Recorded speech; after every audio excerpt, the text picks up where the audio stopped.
Hello, my name is Maureen Hahn, and I am the President and CEO of the Canadian Council on Rehabilitation and Work. I am also a steering committee member for Disability and Work Canada. It is my pleasure to introduce you to our panel today, Measuring Attitudes Beyond the Business Case and Unpacking Artificial Intelligence Systems. I'm joined by Melissa Egan, the National Lead for Episodic Disabilities from Realize, who will be speaking about understanding AI and episodic disabilities in the workplace. I am also joined by Dr. John Breen, Postdoctoral Research Fellow, Department of Occupational Science and Occupational Therapy, Faculty of Medicine, University of British Columbia. Following our panel, we will have a live moderated Q&A. I hope that you enjoy your time with this very interesting panel today. Thank you. Hello, everyone. Thank you for being here. My name is Melissa Egan. I am the National Lead of Episodic Disabilities at Realize. Thank you to the DWC for inviting me to speak on this really important topic. I look forward to having this discussion with you. So to start off, I'd like to introduce you to Realize. We are a national nonprofit with the aim of fostering positive change for people who are living with HIV and other episodic disabilities in Canada. We have been around for a long time. We started in 1998, and some of you may know us as the Canadian Working Group on HIV and Rehabilitation, but we are now known as Realize, which is a little bit easier. What we've tried to do is bridge the traditionally separate worlds of HIV, disability, and rehabilitation. And through that work, we try and improve the daily lives of people who are living with episodic disabilities through research, education, policy, and practice change. Some of our work on disability includes being the Secretariat for the National Episodic Disabilities Forum. We have been leading work on episodic disabilities for 22 years. And the EDF is a strong group of engaged people who are working towards awareness building as well as policy change. We've also developed many reports and policy briefs. We are a knowledge mobilization partner on grants. We really do active policy change work with government representatives and other advocacy groups. And we have multiple online course offerings with a few more to come in the new year. So keep your eyes open. So let's start this. What is artificial intelligence? All right, what do you need to know about this? Well, first and foremost, it's important to know that AI is everywhere. We see it online whenever a product is recommended to us. It's found on YouTube in the video captioning that also now includes sounds like laughter or clapping. IBM recently developed language processing software that clarifies idioms like break a leg for people with autism or intellectual disabilities. What we're most familiar with and what I've been referring to is what's called machine learning. And this can be found in product recommendations, as I said earlier, but also things like essay grading and employee selection, which is something we're going to talk a little bit more about later. We also see it in facial recognition. Some people use that on their telephones, as well as in speech to text translation. The way that machine learning models are built is by providing them with examples from the past. And some of those examples might in fact be biased, and the machine learns that bias. The machine learning model will always think that what hasn't been included in its set of examples is an outlier, and those outliers may be selected out. For example, if a company has very few women working for it at a particular time, and they provide all of their current employee records to teach the AI system, it won't learn that women are viable candidates and may even eliminate candidates with certain qualities or characteristics that it doesn't recognize. So there's not a lot of critical thought there and very little room for exceptions or difference. So how does this connect with disability? You can probably get there a little bit on your own, but we have to remember AI is a tool and it can be built in a way that's inclusive, but unfortunately that tends to take longer, is more difficult, and more expensive by extension. So that's not always how they are built. So much of AI development is based on large amounts of information, and for a machine to learn, for it to be able to make decisions, there has to be a lot of that information. It creates patterns, and when there are outliers, patterns are more difficult to form. But what we know, what you and I know, is that these aren't just outliers, they're people. They're people with difference. They're people with disabilities and other needs. We already know that the world struggles with diversity, and now we're seeing it kind of baked in, programmed in to these kinds of things as well. Some algorithms are based on this kind of thing called normative or normal data, which creates that challenge for someone with difference. We know that disability includes nuances or dynamics, like the eye movements of a blind person, or the typing speed of someone with arthritis. People with disabilities have often and historically have been excluded from work in the workforce, which therefore decreases the amount of information about difference and about disability that is given to an AI system as it learns. We see sometimes that the AI is trusted more than the user. Consider a situation where an AI proctor is being used to monitor a test. If a care person steps into the camera frame to support a person with disability, or an individual moves in a way that an algorithm doesn't understand, it may consider that suspicious behavior when it's simply the way a person with disability lives their lives or moves their body. And in some of these apps and programs, there is no way to request an accommodation. So we have to remember how important human involvement remains. So some of the barriers, pretty obvious, right? We know that AI hiring programs are using video from online interviews to track physical indicators. So they monitor question response time, body language, and facial expression. And those attributes contribute to an overall hireability score. And many people with disabilities aren't making the cut.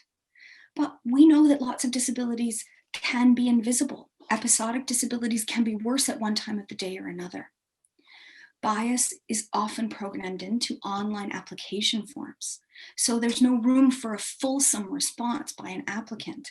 When we automate hiring decisions, employers may open themselves up to liability because there's no opportunity for an applicant to challenge an AI that has made decisions.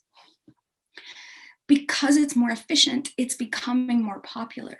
But what it does do is focus on things like a gap in employment rather than inquire into strengths like problem solving. So AI systems are made with information from the past, and it perpetuates what it knows rather than kind of create an opportunity for a new future. So what can you do? As an employer, how can you build a disability confident hiring practice in your place of work? Well, start off with transparency. Consider sharing the judgments that are being made by your AI system within your hiring practice or at your workplace, and provide a feedback opportunity for applicants who suspect that they may have been unfairly eliminated by the AI. Keep humans involved. Continue to include people in your hiring decisions at all levels of that decision making, not just in that kind of in-person interview at the end. Understand your AI. Keep a record of what information you provided to create algorithms and understand how your system works. And lastly, acknowledge the fact that AI likely includes bias. Consider the intersections of race and gender and class and the way that those things impact disability and the way that we perceive people who are living with disabilities. In Canada, we have a couple of really important groups who are doing this research. The first one that I connected with was We Count and the Inclusive Design Research Center at OCAD University. We Count is a community-driven project that's addressing the inherent bias against small minorities and outliers in artificial intelligence and data analytics. The Montreal AI Ethics Institute is another organization that has been super supportive in helping me with my learning to try and get to this place. And they are dedicated to defining humanity's place in a world that is increasingly characterized and driven by algorithms. Here are some resources that have come from these groups initially. So the learning community at the Montreal AI Ethics Institute is fantastic. There are lots of interactive opportunities to be able to engage with the folks who work there.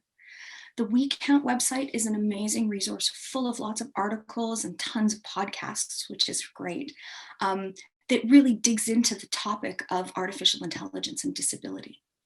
IBM released this particular resource about everyday ethics for artificial intelligence that is very useful if you're thinking about integrating AI into your hiring practice or into your place of work. And Microsoft has a bunch of resources on their website around accessibility and AI. There's a lot available, and if you can't find anything, please don't hesitate to reach out to me. I've been doing a lot of research on this.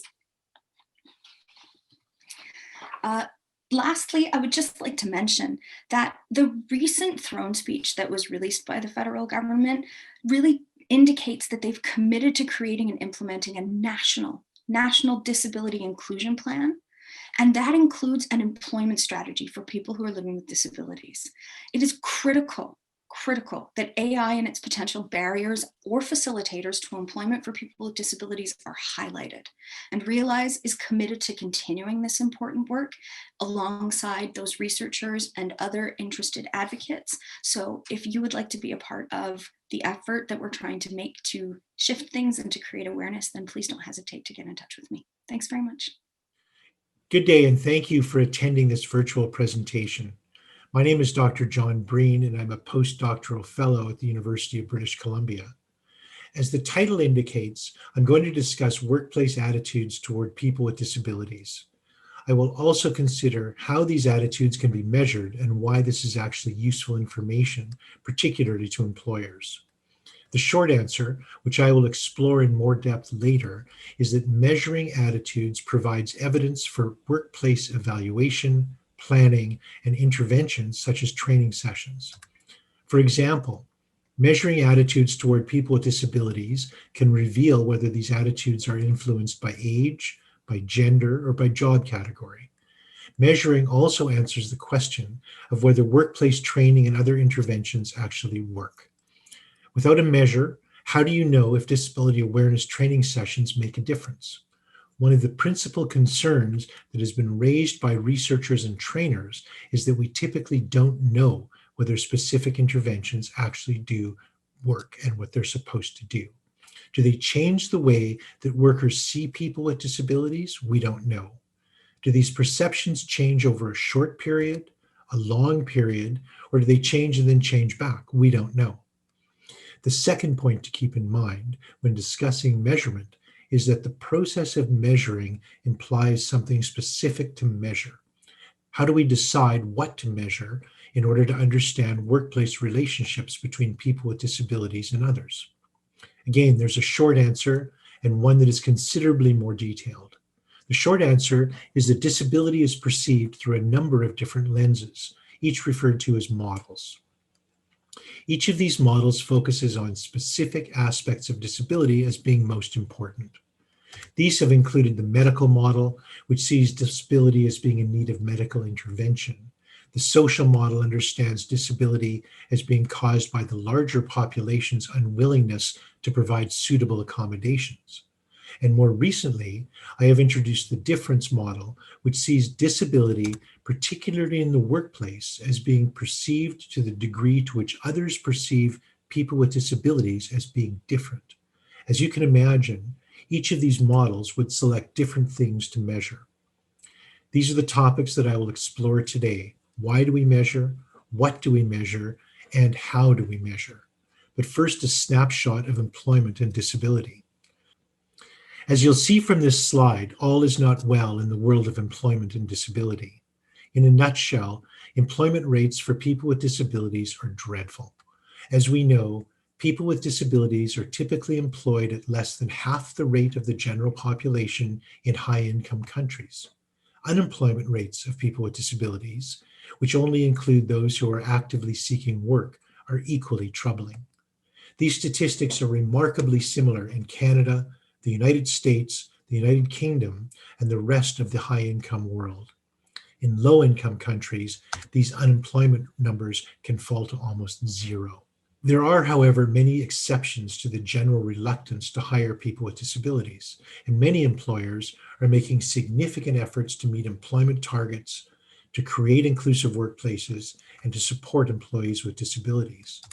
But it is also clear that overall, current employment strategies have not been particularly successful. I suggest that this is due to two basic and connected assumptions. The first of these assumptions is that employers, supervisors, and coworkers are misinformed about the value, resources, and bottom line benefits associated with hiring and retaining people with disabilities. The second assumption is that new, better, and employer-centric information about people with disabilities will assist these same employers, supervisors, and coworkers in recognizing their mistakes and lead to an upsurge in employment rates. Collectively, these assumptions drive what is commonly referred to as the business case solution to improving employment opportunities for people with disabilities. The rationale goes something like this.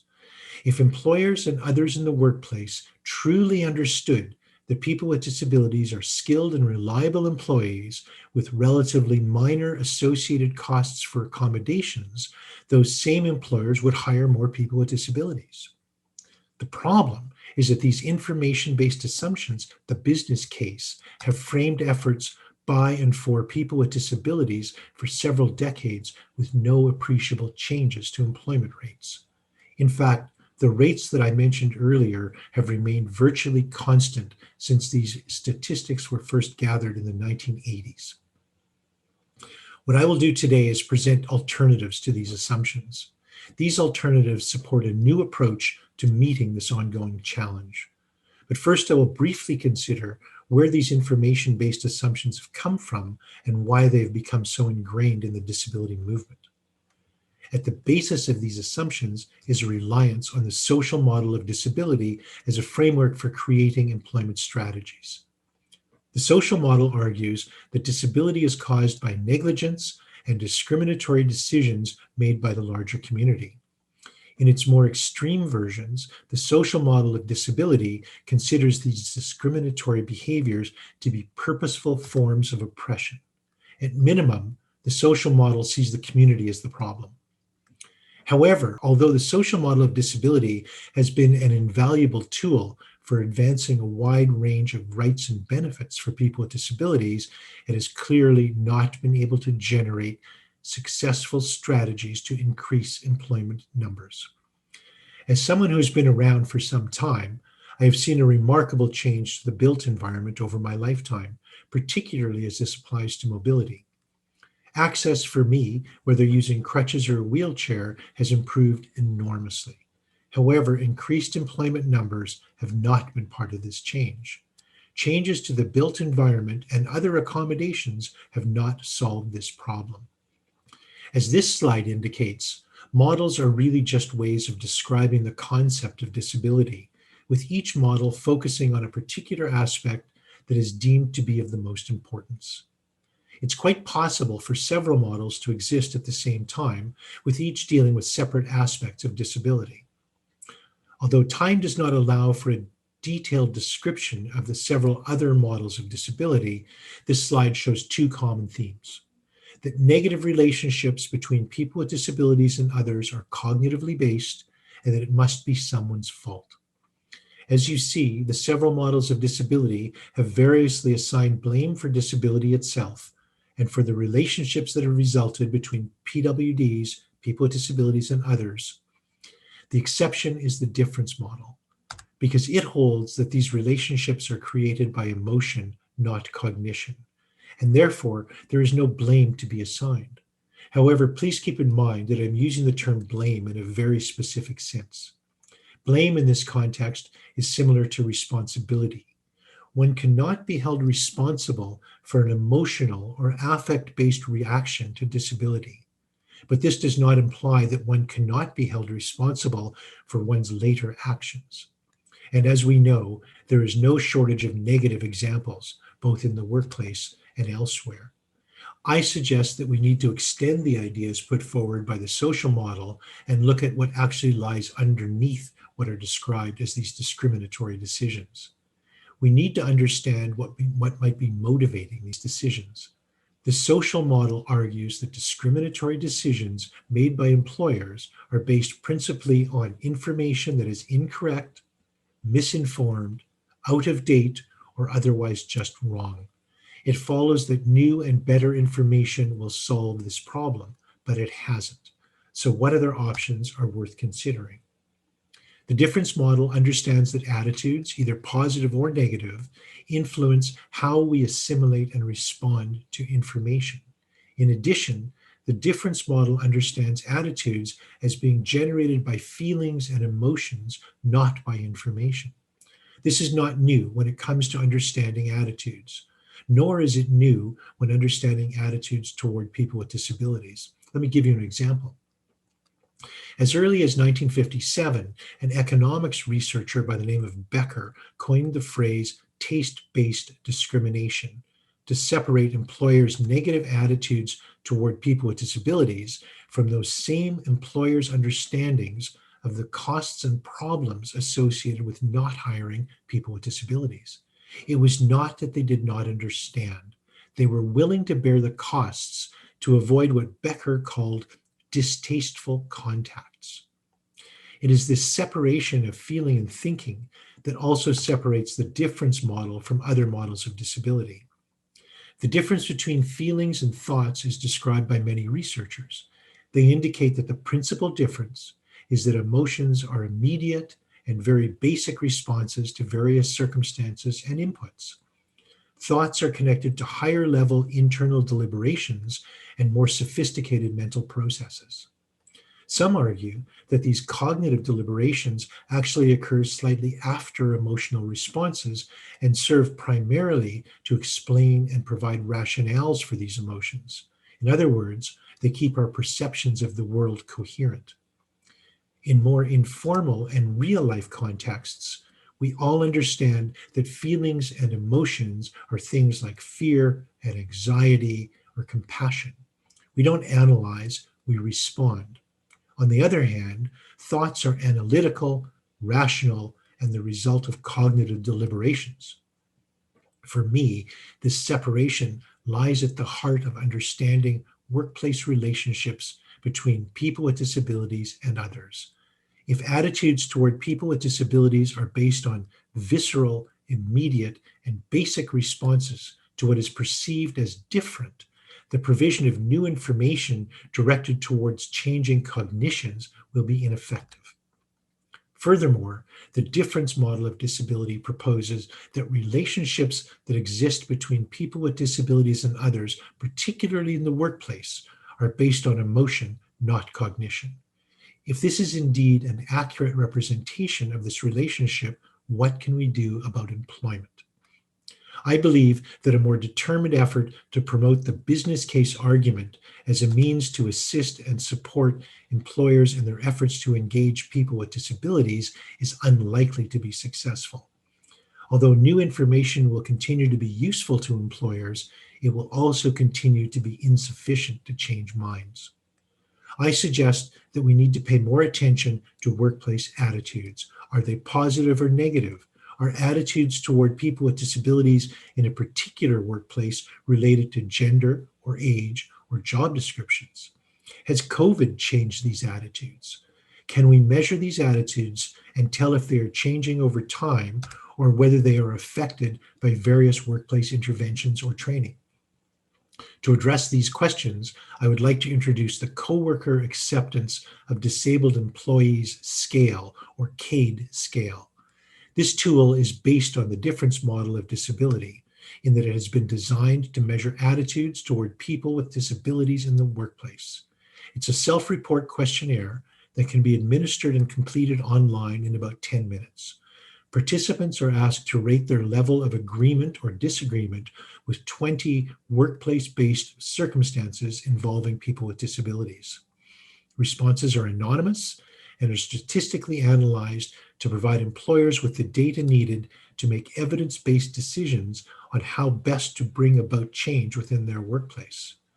As employers take increasingly direct steps toward addressing disability-related workplace inequities, internal administrations of the CADE scale can help to determine where resources may be best allocated, what changes to attitudes are occurring over time, and insight into the reasons behind employee attitudes. Finally, the difference model of disability is not intended to be just another in a line of theoretical models of disability. It has been developed very specifically to serve as a guide for strategic planning, as a means to understand relational challenges, and for increasing the representation of people with disabilities within the workforce. Its practical application through the CADE scale and other efforts directed toward understanding and supporting workplace attitudes toward employees with disabilities is a new approach to resolving this longstanding, frustrating, and unfortunate challenge. Thank you very much for your time.